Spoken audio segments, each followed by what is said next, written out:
Ahoj, tady Lukáš z Tutepu. Dneska ukážu novinky, čisté feromony dámské a pánské, novinka na našem e-shopu a ukážu si ve videu, jak s nimi pracovat. Tak se pojďme mrknout. Tak tohle je vlastně celý balíček, co vlastně obsahuje ten pytlík. Pánský feromon, to máte vlastně černou lahvičku, kdybyste si koupili dámský, tak byste měli vlastně v vozovkách bílou lahvičku, ale my jsme si koupili černý, takže budeme ukazovat černý feromon, to je ten pánský. Vlastně, abyste ho chtěli aplikovat, tak je tam špuntík, aby se to dobře přepravovalo, nerozbývalo a všechno. No a jak na to? Vezmete si vlastně ten flakonek, který vám přišel, ten vlastně takhle otevřete a potom držíte to stříbrný a potáhnete takhle tak ten plech dolů. Odšroubujete a ideální konstelace si vlastně dát ten trichtýřek a přelít si vlastně polovinu, záleží jak kdo, podle chuti, protože ten feromon můžete nosit buď samostatně, anebo si do něho přidat parfém. Já upřímně bych si do něho dal ten parfém. Takže já bych si nabral polovinu feromenu, dal si ho do lahvičky.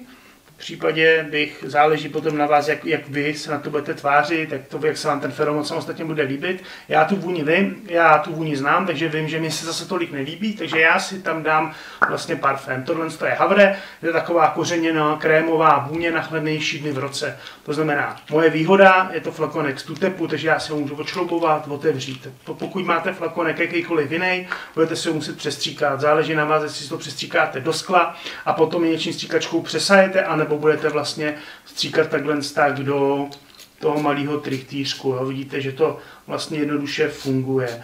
Ale pro mě je výrazně jednodušší vlastně vzít tu něční stříkačku a dát si tam vlastně ten produkt takhle tak. Ten flakonek, ten 10 ml, ten je 12 ml, to znamená, že vám to přesně vyjde, pokud budete chtít jít variantou takzvaně plný feromon. Já bych to asi úplně nedoporučil nejdřív, protože nevíte, jak se vám to bude líbit. Začínal bych prostě nějaké menší množství, vlastně protřepete a aplikujete. Ono se vám ten feromon tam vlastně rozpustí. Doporučuji, pokud máte něco krémovějšího, intenzivnějšího, můžete tam toho dát míň, toho parfému, pokud budete mít nějakou v uvozovkách lehčí letní vůni, dejte si tam prostě toho feromonu míň a pak přidávejte. A pak už vlastně jednoduše aplikujete a uvidíte prostě, jak vás co bude bavit. Musíte počítat, že vám to tu vůni trošičku posune. No a potom jednoduše vlastně dáte takhle tak a nosíte, máte ve sportovní tašce nebo někam jdete na nějakou akci. Vlastně jednoduchý použití. To je vlastně všechno. Přeju vám, ať vám to dělá radost. Ještě teda balíček obsahuje vlastně odkaz na tenhle návod, abyste si to vlastně mohli případně poskládat podle sebe. Tak děkuju a mějte se hezky.